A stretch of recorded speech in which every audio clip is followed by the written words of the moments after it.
ನರೇಂದ್ರ ಮೋದಿಯವರು ಈ ದೇಶದ ಪ್ರಧಾನಮಂತ್ರಿಗಳಾದ್ಮೇಲೆ ಅವರು ಯಾವತ್ತೂ ಕೂಡ ವ್ಯವಸ್ಥೆಕ್ಕಿಂತ ಭಾವನಾತ್ಮಕವಾಗಿ ಅಧಿಕಾರವನ್ನು ಮಾಡ್ಕೊಂಡು ಬಂದವರು. ಅಧಿಕಾರನ ಹಿಡಿದಿದ್ದು ಕೂಡ ಭಾವನಾತ್ಮಕವಾಗಿ. ಅವರ ಅಜೆಂಡಾನು ಕೂಡ ಫ್ಯೂಚರಲ್ಲಿ ಅದೇ ಇಟ್ಕೊಂಡಿದ್ದಾರೆ. ಅವ್ರನ್ನ ನಂಬಿ ಈ ದೇಶದ ಭವಿಷ್ಯ ಅಂತ ಹೇಳಿ ಏನು ಮಕ್ಕಳಿದ್ದಾರೆ ಅವರಿಗೆಲ್ಲ ಓಟ್ ಹಾಕಿದವರೇ ಇವರು ಹೆಚ್ಚು ಪಾಲು. ನಿನ್ನೆ ಸ್ಟ್ರೈಕಲ್ಲೂ ಕೂಡ ಅವರೆಲ್ಲ ಹೇಳ್ತಾ ಇದ್ರು. ಅದರಲ್ಲೂ ವಿಶೇಷವಾಗಿ ಒಬ್ಬ ವ್ಯಕ್ತಿ ಹೇಳ್ತಾ ಇದ್ದ, ಅವನಿಗೆ ಇಲ್ಲಿ ಫ್ರಾಕ್ಚರ್ ಆಗಿತ್ತು. ನಾನು ಇದೇ ಇದರೊಳಗೆ ನಾನು ಬಿಜೆಪಿಗೆ ವೋಟ್ ಹಾಕಿದ್ದು, ಅದನ್ನ ಮುರಿದಿದ್ದಾರೆ.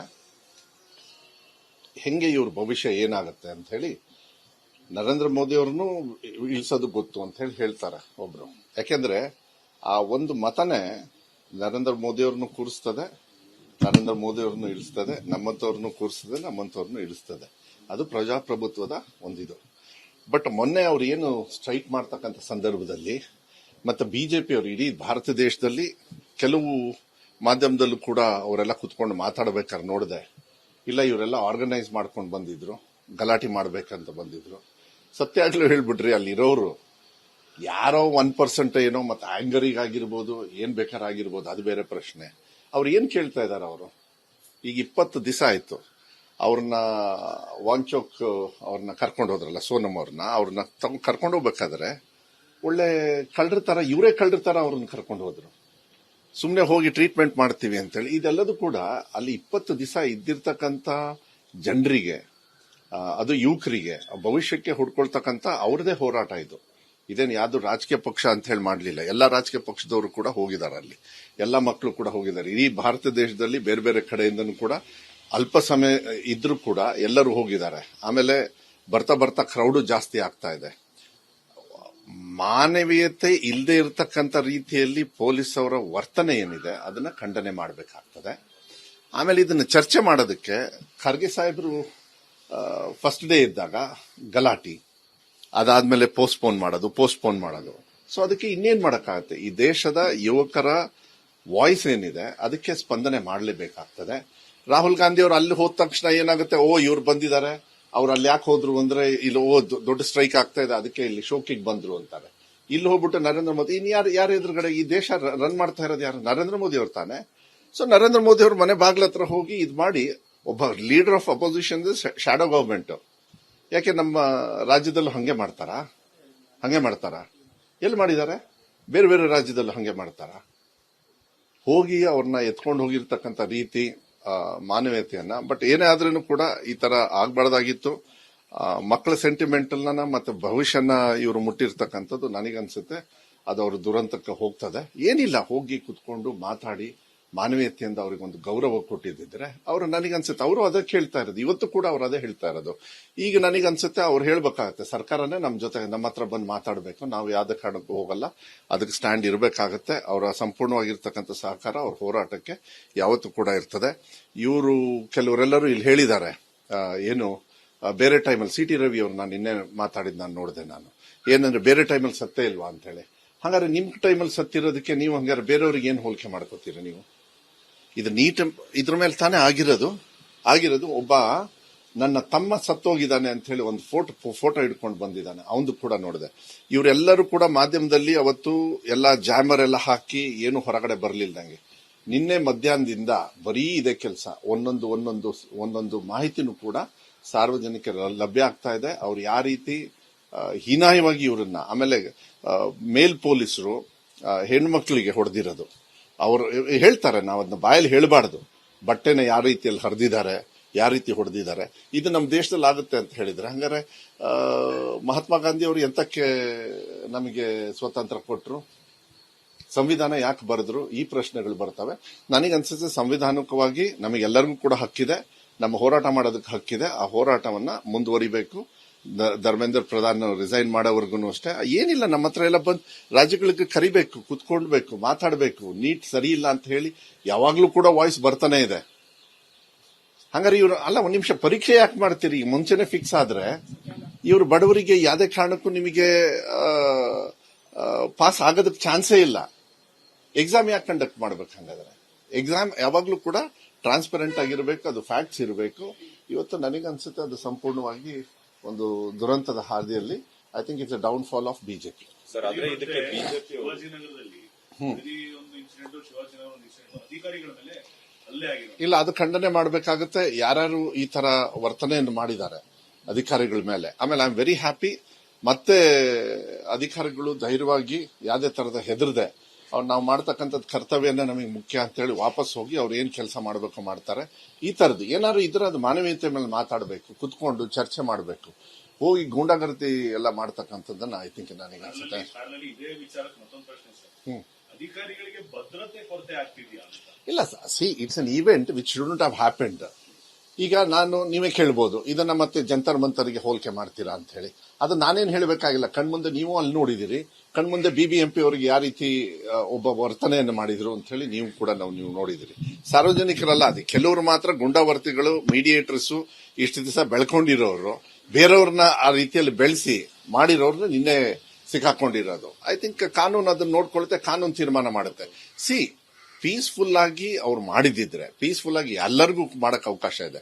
ಪೀಸ್ಫುಲ್ ಆಗಿ ಸರ್ಕಾರಗಳು ಹ್ಯಾಂಡಲ್ ಮಾಡಬೇಕು. ಅದಕ್ಕೆ ಸರ್ಕಾರಗಳ ಕರ್ತವ್ಯ. ಯಾರಿವ್ರ ಮಕ್ಕಳು? ನಾಳೆ ನಮ್ಮನೆ ಮಕ್ಕಳೇ ಸತ್ತೋದ್ರೆ ಏನ್ ಮಾಡ್ತೀರಾ? ಸೂಸೈಡ್ ಮಾಡ್ಕೊಂಡ್ರೆ ಏನ್ ಮಾಡ್ತೀರಾ? ಯಾವಾಗ್ಲೂ ನಾನು ಒಬ್ಬ ಶಿಕ್ಷಣ ಸಚಿವನಾಗಿ 3 ವರ್ಷ ಆಯ್ತು, ಒಂದ್ ದಿವಸ ಪೇಪರ್ ಲೀಕ್ ಆಗಿಲ್ಲ. ಲೀಕ್ ಆಗ್ತಕ್ಕಂಥದ್ದು ಏನಾರು ಆಗ್ಬಿಟ್ರೆ ಓಕೆ, ಲೀಕ್ ಆಗೋದಕ್ಕೆ ಇರುತ್ತೆ, ಲ್ಯಾಪ್ಸಸ್ ಇರುತ್ತದೆ. ಅದಕ್ಕೆ ಯಾವ ರೀತಿ ನಾವು ಮಾಡಬೇಕು, ಯಾವ ರೀತಿ ಕಾನ್ಫಿಡೆನ್ಸ್ ಕೊಡಬೇಕು ಅನ್ನೋದನ್ನ ಮಾಡಬೇಕೆ ಹೊರತು ಇಷ್ಟೊಂದು ಸಮವಾಗಿ ಧರ್ಮೇಂದ್ರ ಪ್ರಧಾನ್ ನಾನು ರಿಸೈನ್ ಮಾಡಲ್ಲ ಅಂತ ಹೇಳಿದ್ರೆ ನರೇಂದ್ರ ಮೋದಿ ಅವರು ನನ್ನೊಂದು ಒಂದೊಂದು ತುಡುಕು ಕೂಡ ಏನು ಮಕ್ಕಳ ಪರವಾಗಿದೆ ಅಂತ ಹೇಳಿ ಬಿಜೆಪಿ ಅವರು ಟ್ವೀಟ್ ಮಾಡ್ತಾರೆ. ನರೇಂದ್ರ ಮೋದಿ ಅವರಿಲ್ಲ. ನಾನು ಒಂದೇ ಕೇಳೋದು ಇವತ್ತು ನೀವು ಇದನ್ನ ಬಹಳ ಇಂಪಾರ್ಟೆಂಟ್ ಇತ್ತು, ಇದನ್ನ ಚರ್ಚೆಗೆ ತಗೊಳ್ಳಿ ನೀವೆಲ್ಲರೂ ಕೂಡ. ನರೇಂದ್ರ ಮೋದಿ ಅವರು ಈ ದೇಶದಿಂದ ಹೊರಗೆ ಹೋದ ತಕ್ಷಣ ಎಲ್ಲ ಅವ್ರ ಹಲ್ಲುಗಳು ಕಾಣಿಸ್ತಾವೆ. ಏನು ಫುಲ್ ಹಿಂಗ ಕೈ ಅಗಲ ಮಾಡಿಕೊಂಡು ಬೇರೆ ದೇಶದ ಪ್ರಧಾನಮಂತ್ರಿಗಳಿಗೆ, ಬೇರೆ ದೇಶದ ವ್ಯಕ್ತಿಗಳಿಗೆ, ಅಲ್ಲಿರ್ತಕ್ಕಂಥ ಭಾರತೀಯರಿಗೆ ಹೋಗಿ ಪುಕ್ಷಟೆ ಭಾಷಣ ಮಾಡೋದಕ್ಕೆ, ಯಾಕೆಂದ್ರೆ ಇಲ್ಲಿ ಪುಕ್ಷಟೆ ಓಟ್ ಕೊಟ್ಟಿರ್ತಾರೆ, ಹೋಗಿ ಹಲ್ಕಿಸ್ಕೊಂಡು ಅಷ್ಟೊಂದು ಖುಷಿಯಾಗಿ ಎಲ್ಲರೂ ನರೇಂದ್ರ ಮೋದಿ ಅವರು ನಮ್ಮ ದೇಶದೊಳಗೆ ನಕ್ಕಿರೋದು ನೀವು ನೋಡಿದೀರಾ? ಇದಾ ಡೆಮೋಕ್ರಸಿ? ಯಾರಿಗೆ ಈ ಹಕ್ಕನ್ನ ಕೊಟ್ಟರು? ಹೊರದೇಶಕ್ಕೆ ಹೋಗಿ ಅವ್ರು ಶೋಕಿ ಮಾಡೋದಕ್ಕೆ ನರೇಂದ್ರ ಮೋದಿ ಅವರು ಏನು ಬಹಳ ಇದ್ರೊಳಗೆ ಹೋಗಿ ಅವ್ರು ಏನ್ ಮಾತಾಡ್ತಾರೆ ಅವರಿಗೆ ಗೊತ್ತಾಗಲ್ಲ. ಎಷ್ಟೊಂದ್ ಸತಿ ನೀವೇ ತೋರಿಸಿದಿರ ಅವ್ರು ಏನ್ ಹೇಳಿದ್ರು ಅಂತ. ಹಲ್ಕಿಸ್ತು ಬಿಡ್ತಾರೆ. ಸುಮ್ನೆ ಅವ್ರಿಗೆ ಏನೂ ಅರ್ಥ ಆಗಿರಲ್ಲ, ಇವ್ರಿಗೂ ಏನೂ ಅರ್ಥ ಆಗಿರಲ್ಲ. ಓದಿರೋದನ್ನ ಟೆಲಿಪ್ರಾಂಪ್ಟ್ ಅವರಲ್ಲಿ ಹಾಕ್ಬಿಡ್ತಾರೆ, ಅದನ್ನ ಓದ್ತಾರೆ. ಅದೇನಾರ ನಿಂತು ಬಿಟ್ರೆ ಎಷ್ಟೊಂದ್ ಸತಿ ನೀವೇ ತೋರಿಸಿದ್ರಿ ಯಾವ ರೀತಿ ಅಂತ. ಸೋಷಿಯಲ್ ಯಾಕೆ ಇದನ್ನ ಹೇಳ್ತೀವಿ ಅಂದ್ರೆ ನರೇಂದ್ರ ಮೋದಿ ಅವ್ರಿಗೆ ಯಾರು ಹಕ್ಕು ಕೊಟ್ರು? ನರೇಂದ್ರ ಮೋದಿ ಅವ್ರಿಗೆ ಇದೇ ಯುವಕರು ಕೊಟ್ಟಿರೋದು ಹಕ್ಕು. ಅದನ್ನ ಅವ್ರ ಮುಂದೆ ಒಂದು ಮಾನವೀಯತೆ ತೋರ್ಸಕ್ಕಾಗಲ್ಲ. ಆಯ್ತು, ಸಂತೋಷದಿಂದ ಬೇಡಪ್ಪ. ಏನು ನಿನ್ನೆ ಬಿಜೆಪಿಯವರೆಲ್ಲ ಏನ್ ಮಾತಾಡಿದ್ರೆ ಎಲ್ಲ ಗೂಂಡಾಗಳು, ಇವರೆಲ್ಲರೂ ಗೂಂಡಾಗಳು. ಈ ಭಾರತ ದೇಶದೊಳಗೆ ವಿದ್ಯಾರ್ಥಿಗಳು ಹೆಚ್ಚಿದ್ರು ಅಂತ ಬಿಜೆಪಿ ಅವರು ಹೇಳ್ತಾರೆ.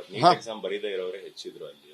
ನಾನು ಒಂದ್ ನಿಮಿಷ, ಆಯ್ತು ಬರೀದೇ ಇರೋರು ಯಾಕೆ ಹೋಗ್ಬಾರ್ದು ಅಂತ ರೂಲ್ಸ್ ಇದೆಯಾ? ಅವ್ರ ಮಕ್ಕಳ ಪರವಾಗಿ ನಿಲ್ಬೇಕು ಅಂತ ಹೇಳಿ. ಆಯ್ತು, ಬರೀದೇ ಇರೋರು ಹೋದ್ರಲ್ಲ, ಅವ್ರು ಯಾರು ಅಂತ ಹೇಳಿ ಕೇಳಿದ್ರ ನೀವು?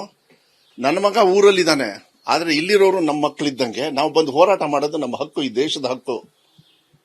ಮಹಾತ್ಮ ಗಾಂಧಿಯವರು ಹೋರಾಟ ಫ್ರೀಡಮ್ ಮಾಡಿದ್ರಲ್ಲ, ಅವ್ರ ಜೊತೆ ಮಹಾತ್ಮ ಗಾಂಧಿಯವರೇ ಹೇಳ್ತಾರೆ, ನಾನು ಒಬ್ನೇ ಅಲ್ಲ, ಎಲ್ಲರೂ ಸೇರಿ ಈ ಹೋರಾಟವನ್ನ ತಗೊಂಡಿರೋದು ಅಂತ ಹೇಳಿ.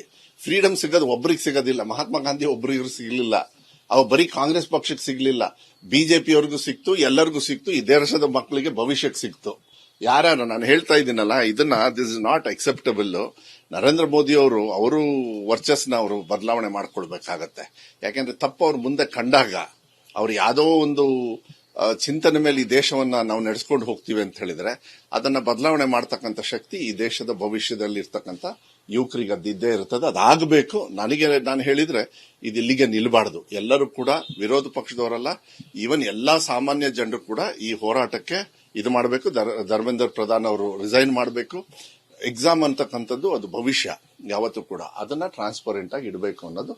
ಕ್ಯಾಬಿನೆಟ್ ವಿಚಾರ ಆಯ್ತು, 2 ತಿಂಗಳು ಇಲ್ಲ, ನಿನ್ನೆ ಹೈಕಮಾಂಡ್ ಪಾಯಿಂಟ್ ಆಫ್ ವ್ಯೂಗೆ ಅಥವಾ ಅವರ ವೇವ್ಲೆಂತ್ಗೆ ರಾಜ್ಯದ ನಾಯಕರು ಬರ್ತಿಲ್ಲ ಅನ್ನೋ ಕಾರಣದಿಂದನೇ, ಯುವಕರಿಗೆ ಆಸ್ಪದ ಕೊಡ್ತಿಲ್ಲ ಅನ್ನೋ ಕಾರಣದಿಂದನೇ ವಾಪಸ್ ಕಳಿಸ್ತಾ ಇರ್ತಾರೆ. ಇಲ್ಲ, ವಾಪಸ್ ಏನ್ ಕಳಿಸ್ತಾ ಇಲ್ಲ. ಈಗ ಸೆಂಟ್ರಲ್ ಗವರ್ಮೆಂಟ್ ಅವರು ಕೂಡ ಕ್ಯಾಬಿನೆಟ್ ಎಕ್ಸ್ಪಾನ್ಷನ್ ಮಾಡ್ತಾರೆ ಅಂತ ಹೇಳಿ ಸುಮಾರು 1.5 ತಿಂಗಳಿಂದ ನೀವು ಮಾಧ್ಯಮದಲ್ಲಿ ಹಾಕಿದ್ರು.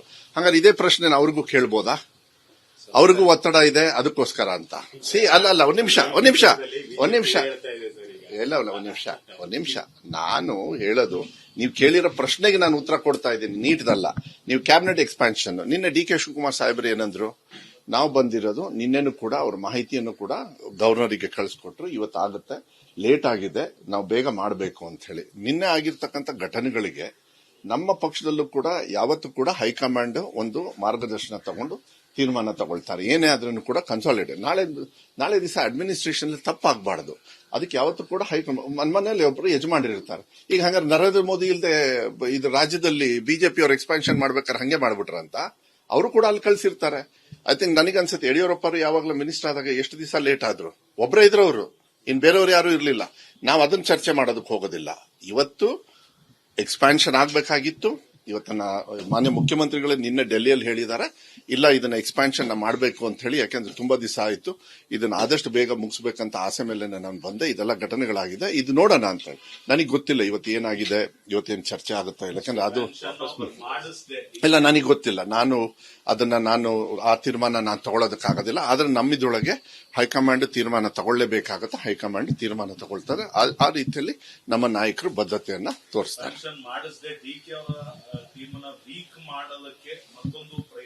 ನೀವು ಫಸ್ಟ್ ನೀಟ್ದ ಬಗ್ಗೆ ಮಾತಾಡಿ, ಎಕ್ಸ್ಪಾನ್ಷನ್ ಬಗ್ಗೆ ನಮ್ಮ ಸರ್ಕಾರ, ನಮ್ಮ ಕಾಂಗ್ರೆಸ್ ಪಕ್ಷದ ನಾಯಕರು ನೋಡ್ತಾರೆ. ನಮ್ಮ ದೇಶದೊಳಗೆ ಎಕ್ಸ್ಪಾನ್ಷನ್ಗಿಂತ ಈ ದೇಶದಲ್ಲಿ ಭವಿಷ್ಯ ಇರತಕ್ಕಂಥ ಮಕ್ಕಳ ಬಗ್ಗೆ ಯೋಚನೆ ಮಾಡೋದು ಒಳ್ಳೇದು. ಈ ತಿಳುವಳಿಕೆ ನರೇಂದ್ರ ಮೋದಿ ಅವ್ರ ತಲೆಗೆ ಹೋದ್ರೆ ಒಳ್ಳೇದು. ಅವ್ರಿಗೆ ಬುದ್ಧಿ ಇತ್ತು ಅಂದ್ರೆ, ಅವ್ರಿಗೊಂದು ಮಾನವೀಯತೆ ಇತ್ತು ಅಂದ್ರೆ, ಧರ್ಮೇಂದ್ರ ಪ್ರಧಾನ್ದು ರೆಸಿಗ್ನೇಷನ್ ತಗೊಳ್ಳಿ, ಮರ್ಯಾದೆ ಉಳಿಸ್ಕೊಳ್ಳಿ. ಇಲ್ಲ ಅಂದ್ರೆ ಅವ್ರು ಕೂಡ ಅವ್ರ ಸೀಟ್ ಹೆಂಗ್ ಇಳಿಸ್ಬೇಕಂತ ಈ ದೇಶದ ಭವಿಷ್ಯದಲ್ಲಿರ್ತಕ್ಕಂಥ ಮಕ್ಕಳಿಗೆ ಗೊತ್ತಿದೆ.